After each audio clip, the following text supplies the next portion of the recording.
Happy Thursday, folks. Good evening to you, and welcome to this edition of the Mystery Wine Blind Tasting. I'm Neal, Wavra, your host this evening for this tasting. Wow, that's a really light color. I'm getting ahead of myself, but it's a really light color, a light red, and a very distinctive nose, all of which we'll explore together. If you're joining, please do chime in. Let me know that you're here, and we will work this particular wine together. You know, it has I don't know, I'm getting ahead of myself.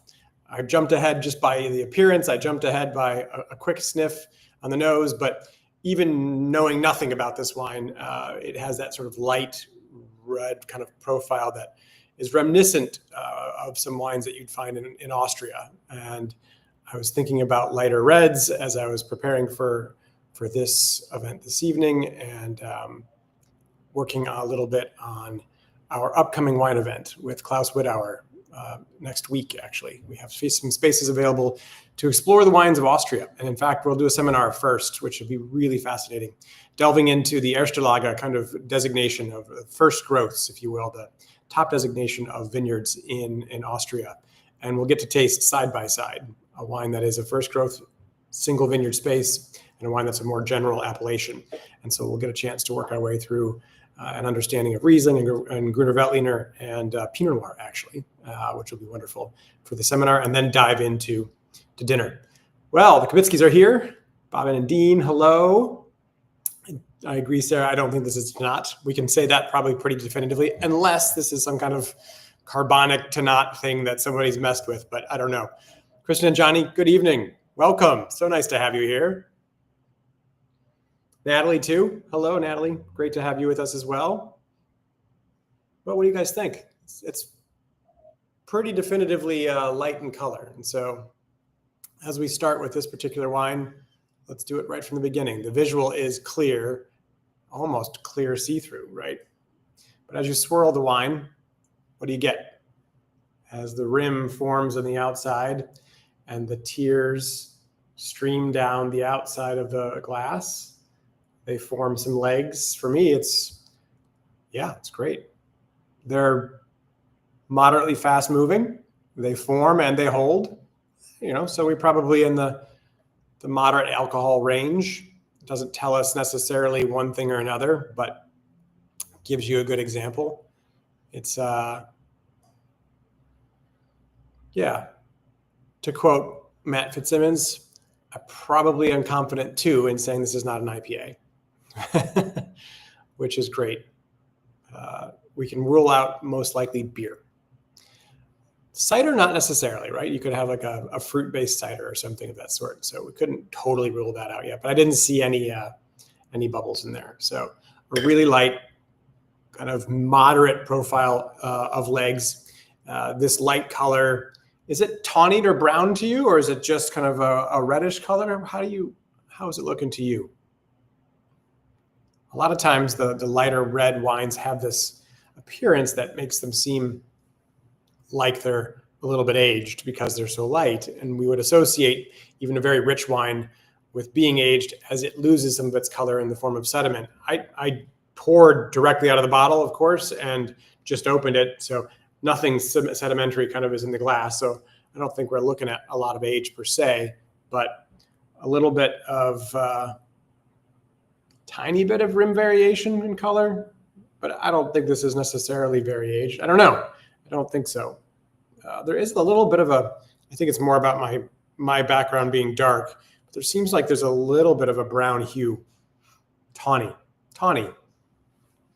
Thank you, Kristen. Pale garnet. Well, Julie, perfect descriptor. Yes. Or a tawny garnet. A pale tawny garnet, everybody on the same page? All right. So from that, just from the visual, what do we see? What we see, rather, as was earlier noted, probably not something like Tanat, right? Probably not something like Petit Verdot. Probably not Cabernet Sauvignon. So, oh, Sheila and Eric, hello, welcome. That's awesome. Welcome to the tasting this evening. We've got this little light red in front of us, hopefully in front of you too. This has every indication that it's more on the end of the spectrum, like Pinot Noir or Gamay or Saint Laurent, like we were just talking about those Austrian reds. Something on the lighter end of the spectrum that has a little less skin contact or skin extraction of that color and that depth. It's in that sort of pale garnet kind of world. There's a little browning haziness to it. That could be age. That could be the actual varietal itself. But it has a little bit of variation. So it'd be kind of neat if it had a little bit of age on it. All right, let's smell the wine. Looking for, of course, a few things: fruit, earth, and wood. And from the fruit standpoint, what are you getting?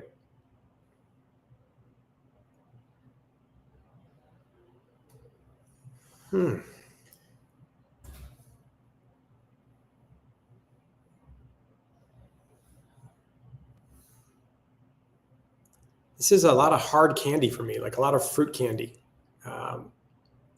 Kathy, good evening. Well, Matthew is pretty persuasive, right? You have to do what Matthew says. I don't know if you guys have the wine, but this is a lighter red, moderate intensity, forms tears that hold legs pretty well. So it has a little bit of some viscosity to it, although not huge. You can see right through it.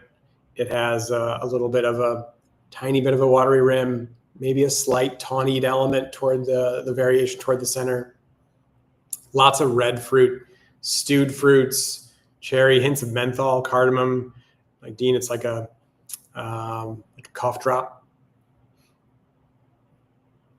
Red fruits and some earth. Yeah, there's an earthiness here that's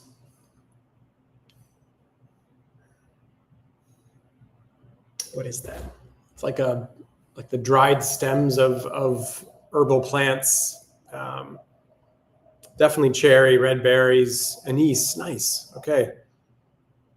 So there's a complexity to the aroma here on the nose. A range of fruit, mostly red, of course, and a range being though red fruit with stewed elements, candied elements, maybe some fresh elements, herbal notes underneath that. Anybody picking up spice? Any kind of notes of wood tannin? For me, not overtly. I mean, maybe there's a hint there, but it's not something that's as prominent or forward. So moderate alcohol, moderate wine, light in profile. We said Pinot Noir, Gamay, Saint Laurent, Nebbiolo should be in our kind of running there. Maybe Morello Mascalese, something like that, or another Italian varietal. We're talking about mostly old world here, but we could have new world counterparts to that. So we'll have to find out more, I think, as we taste, right? Dried herbs, definitely. It's an herbal element. There's a cranberry note. Anybody, like there's a very red fruit. Nebbiolo, not necessarily from Piedmont. That's a good call. Chinese 5-spice. You picking that up? That might be more on the side of oak then. Very good, Neal.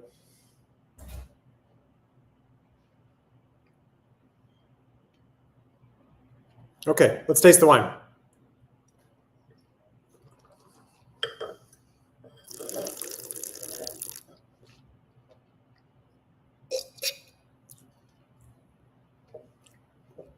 You guys opened at 5. Sanders opened it at a little bit earlier too. Has it faded since 5 o'clock or earlier opening? Yes, Kathy, we're tasting it. We're tasting it.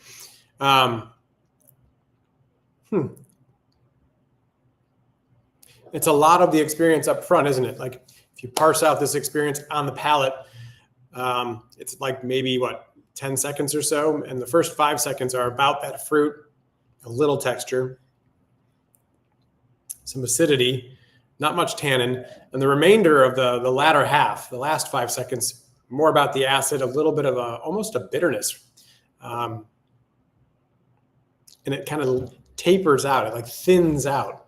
It's the profile of flavors and all that fruit and kind of that expression of the nose is present sort of in the front experience, but then definitely sort of tapers out. Skim milk texture for sure, Dean, I agree.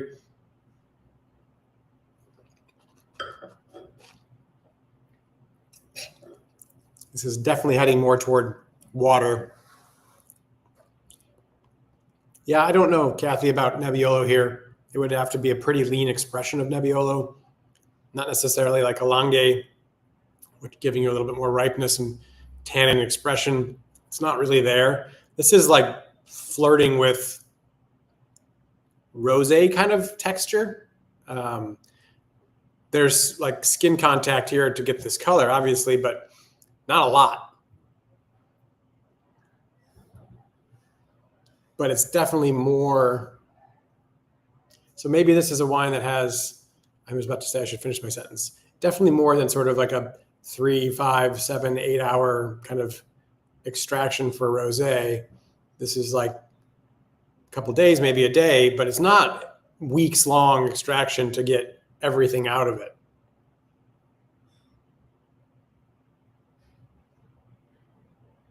And there's a quality now going back to the nose after the first sip or so, that lingering element is a little bit alcoholic. And there's a little quality of that kind of coming out, just pure alcohol, just hiding underneath all those aromas. And it's more present on the olfactory sense. So now it's reflecting back. Mouth-watering, has a longer finish. I think the longer finish is thanks more in part to the taste than it is to the flavor. It's more about that acid, right? Yeah, Pinot Noir is in the running because of the color and the profile and cherries and things we've described, but not necessarily obviously Pinot Noir when you taste it.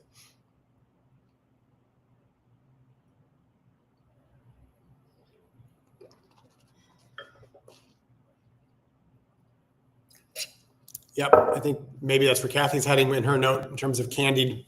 And then Sheila, not Nouveau, but Beaujolais, and absolutely that Gamay fruitiness, a little bit of that herbal quality. It's not really high ripe in the way it expresses in the palate, but the way the nose presents, it's more candied, it's more ripe and vibrant. Julie, Counoise, very cool. That's awesome. You just have that one in your pocket. I think it's Counoise. I mean, yeah, it could be, right? We could be talking about a Rhone varietal that demonstrates some of this deeper color, but not necessarily texture and not tons of richness. And Counoise could be an interesting example of that. I don't think, if I've ever had a Counoise as a single varietal, it would be once, I think. And certainly I don't remember it. So that would be darn cool if we're tasting single varietal Counoise. But Nouveau, Beaujolais, I think that's a very good call. Not Nouveau, excuse me, Beaujolais. Just basic Beaujolais, kind of the appellation, maybe a Beaujolais Village. Some of these herbal notes, some of these other savory notes coming out. Sandy soiled Grenache to Sarah, your note there, and Counoise blend. So an actual blend from the Rhone. This is really light. Like it's more like Tavel than it is like Côte du Rhône. So I'd be surprised if it was a Rhone, but a very sandy soiled Grenache Counoise expression. Yeah. Oh, Tablas Creek Counoise. Cool. Very cool. I haven't had that wine. I'll have to look for it. Definitely smells sweeter than it is. Yeah, that lingering kind of almost bitterness toward the finish, that alcoholic element. Yeah, it's belies a little bit of the sweetness that's up front. Adds a touch of dimension. Yeah, I think you could argue that it should be a little darker from the Beaujolais side. Could it be something Poulsard? What else am I thinking of? Like a Swiss grape, or Alpine French grape, Jura. That could be a place to go.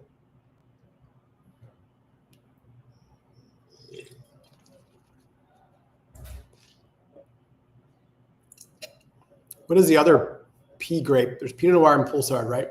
There's another one I'm thinking of up in the Jura.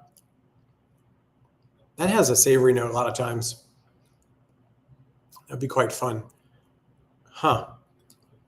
That little herbal note.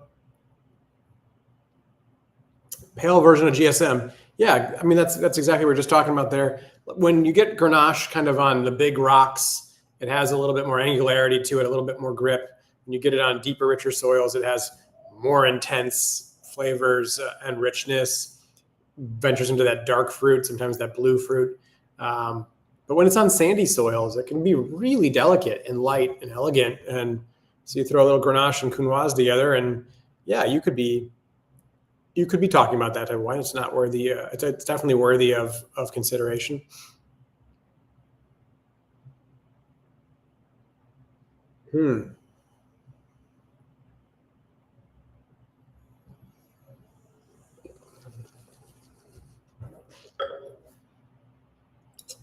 It's kind of a stumper, isn't it?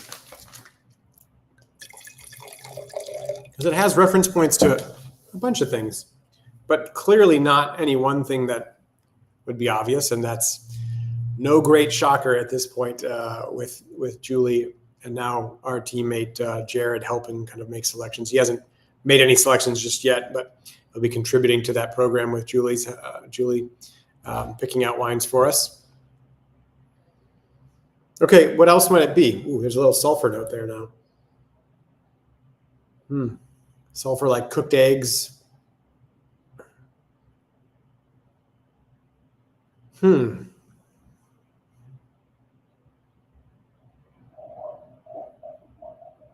maybe this would be quite light, but like Pinotage, some of that sulfury note, some of that herbal note, some of that Senso Pinot Noir blend. Normally it's much richer and darker, so that's maybe not the best thought. But what else might it be? What else might we consider? And then where in the world would we start to consider those varieties? No, Jared is a new gentleman on our team, Jared Lorenz. So Jared is joining us from Montana, but grew up on the East Coast side of things, Pennsylvania.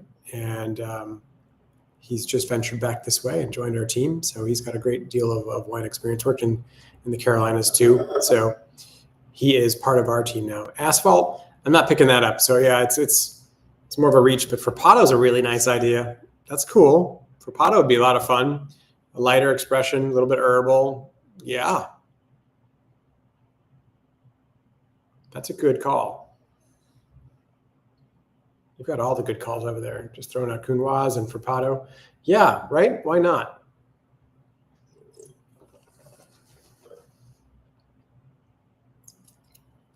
So let's dive into that for a minute, right? Like Beaujolais, maybe a bit richer color profile, but yeah, and like a little bit more friendly of a finish.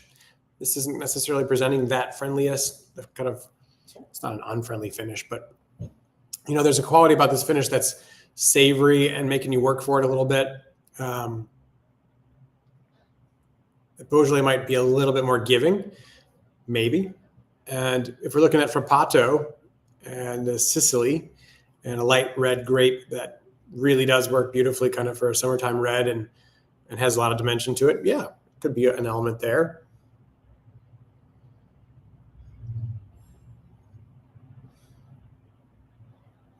Where else do you want to take it, guys?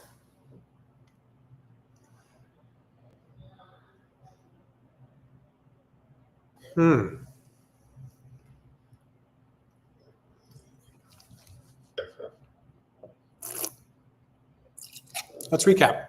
So I'm waiting kind of for this wine to change too, to see if it kind of morphs into something 2 or 3 minutes early relative to our general time, where we have that 22 to 24 minute window where the wine always seems to kick into a different gear. But this is a wine that has medium body, medium weight in terms of alcohol, kind of a lighter body, skim milk kind of body profile, lots of red fruit, a little bit of herbal notes.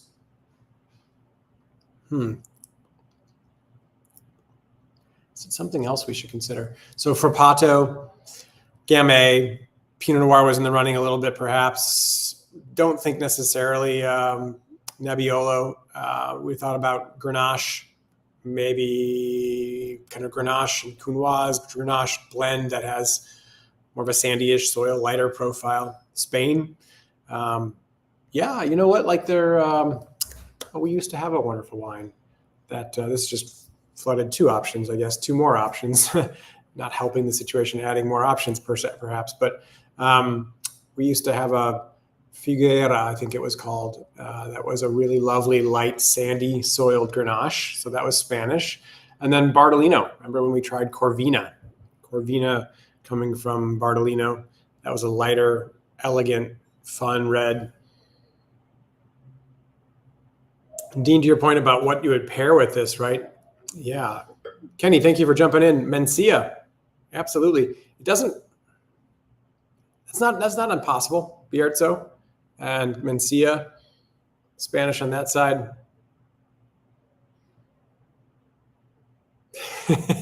No, it's always helpful. You're okay, Johnny. That's great. So yeah, Mencia, sandy soil Grenache, Frappato, Gamay. Like we're in this realm, and so we got to start knocking some things out so we can winnow this down.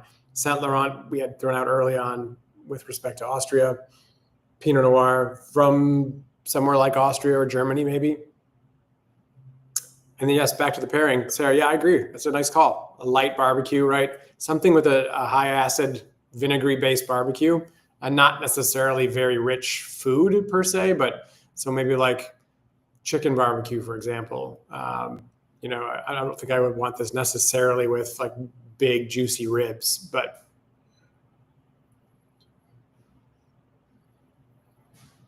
Kenny, you make amazing paella. This is very good information. That sounds fabulous. I think you could have this with paella for sure. Even like bridging the gap between some chorizo and some chicken and maybe some seafood, some gambas or something on top of that. That would be wonderful with this wine. Is it changing? It's 22 minutes. Anybody? Has it kicked in for that?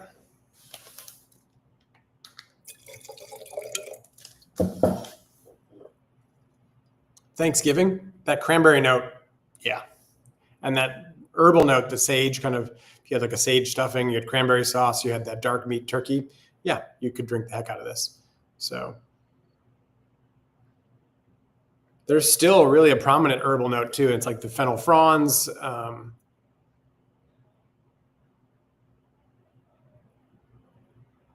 Cumin seed.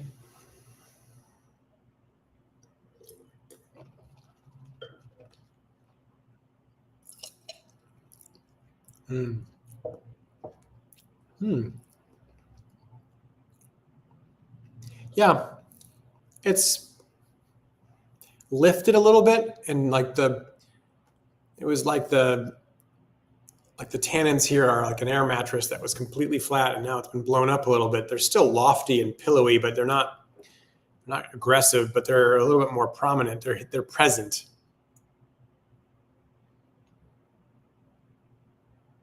Yeah, it's kind of a touch more interesting right now.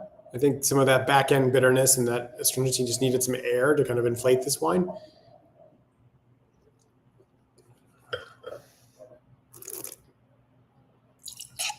Okay. Yeah.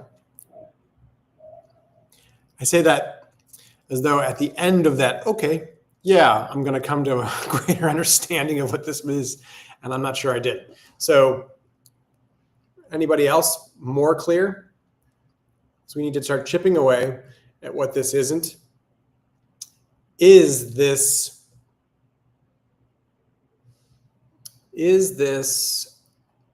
Grenache blend, sandy soil? I could leave that in because I think it's a possibility, right? You're going to make paella now, just by way of inspiration. That makes sense, Kristen. That's absolutely right, Johnny. You got to make some paella for her. Or we've got to make sure we get access to Kenny's paella. So if you're offering, Kenny, we're interested. We'll bring more of these bottles. And thank you, Kathy, for the note. Yeah, the air mattress description. The Grenache. So that red fruit, that herbal note, sure, I think that's in the running. Frappato, is it does this? So like oftentimes when we taste an Italian wine, no matter where it's from, we kind of have this sense it's Italian. I'm not sure, I'm getting that from this. It's not like Italian. And how do you describe that? That acid part is part of it. The component parts we've described should put you there as an option, but it doesn't necessarily knit together with a little bit of that funky earth that that would allow for me to like comfortably more go there. Gamay, some of that super fruity stuff in the front end of things really made that an option, and not necessarily a strong option now.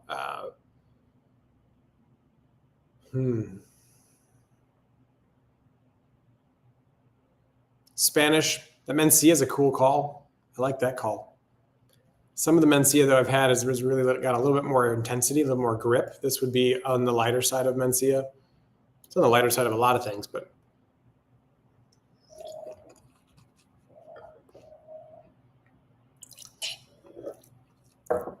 Dean, it's a very good question.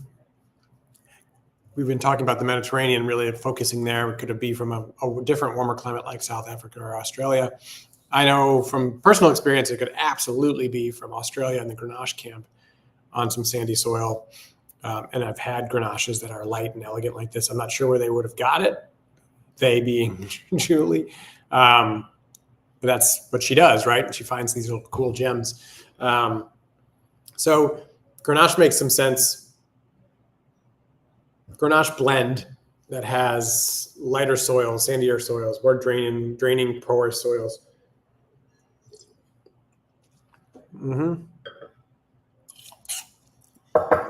Is it Austrian? There's a little more tannin building, isn't there? That really wasn't there in the beginning. It's coming out more. I'm not calling it like grippy, but it's a lingering element on the tongue.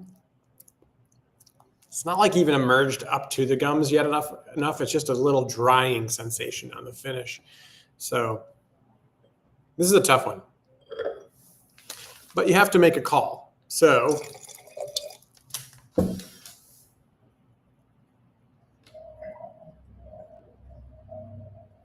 wine in my glass. What do you have to tell me?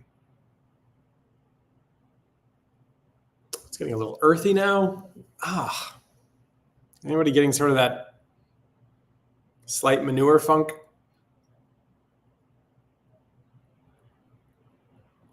Cow patty. It's got that dry straw kind of. It's not a straw, dry hay that's been in there. Yeah. All right.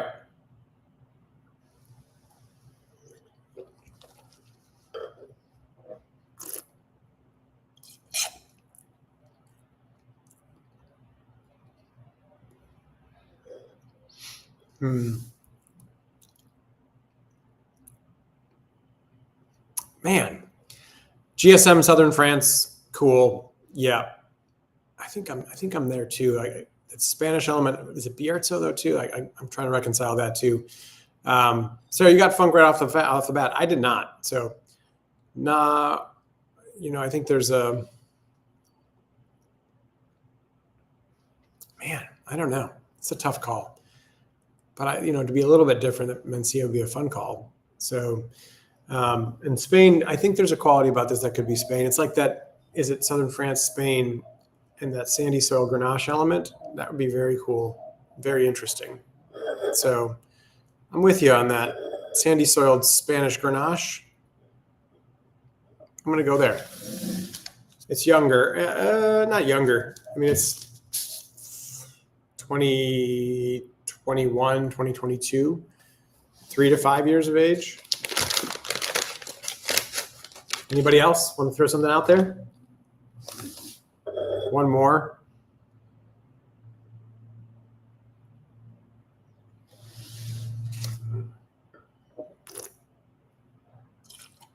The wine really has knit together much more so. It needed a half an hour here to come out. It's a whole different, It has the same component parts, but it's now, they've knit together a little bit of oxygen, and it's much more interesting. All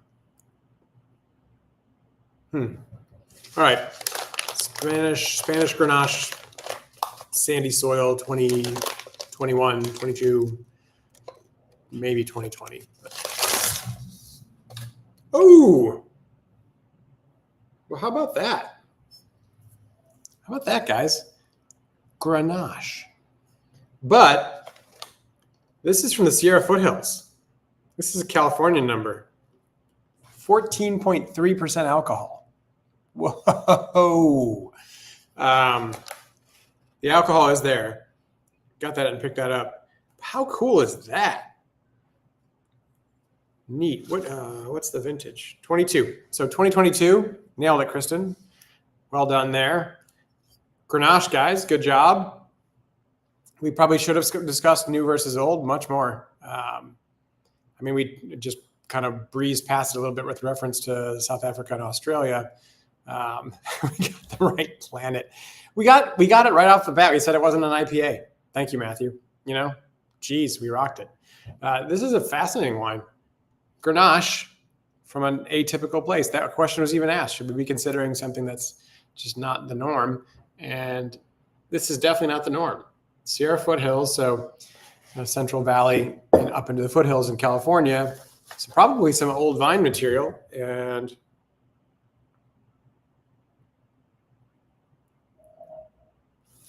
lots of delicious flavors of raspberry and cranberry. Yeah. Red cherries, currant, and licorice.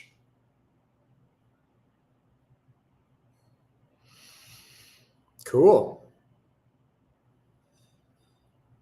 They have some kind of tie to Polynesia or Hawaii, perhaps. They say aloha, and Janice Acuna sounds like she has relation there. 14.3% alcohol. So taste that again and then pick up a little bit of that alcohol profile. That's what is coming on the back end of this.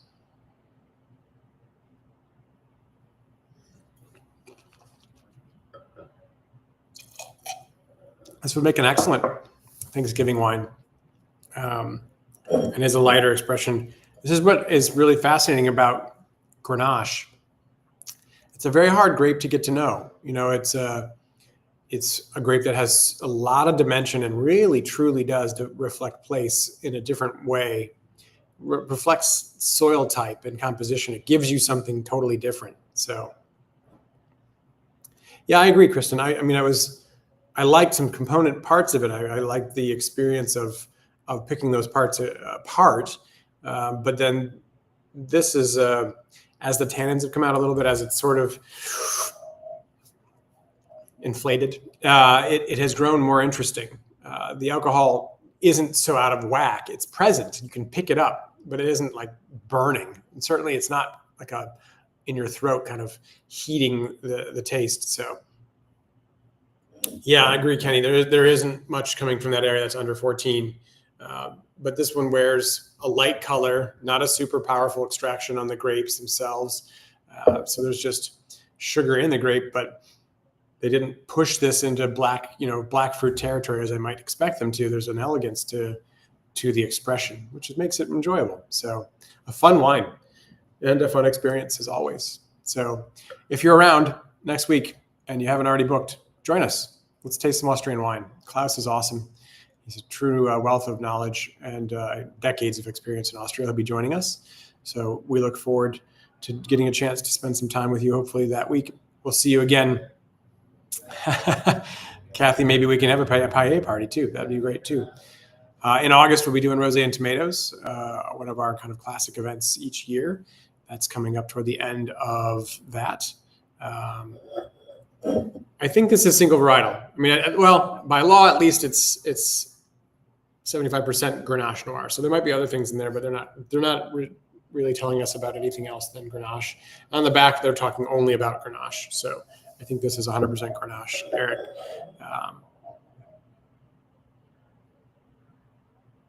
Wow, yeah, it's getting more and more interesting. This is a wine worthy of kind of just sitting with for a bit. And wow, yeah, that's great. Thank you all very much. August for Rosé and Tomatoes. Yes, Dean. We'll see you then for sure as well. And working out the remainder of some fun events for the year. So September we'll do our annual also cigar dinner, and this year we'll be featuring the wines of Miel, which come from the southern part of France. Those are really delicious wines, and they make a wine called Mori, which is a late harvested, sort of raisinated, dessert-oriented wine with age on it. That's really cool. It's going to be delicious with some cigars. And then we'll round out the rest of the year with a couple of other fun events. So stay tuned for all of those. See you back here for this, the event I look forward to each month, and hopefully to see some of you in the restaurant or the bakery as it might be. Cheers.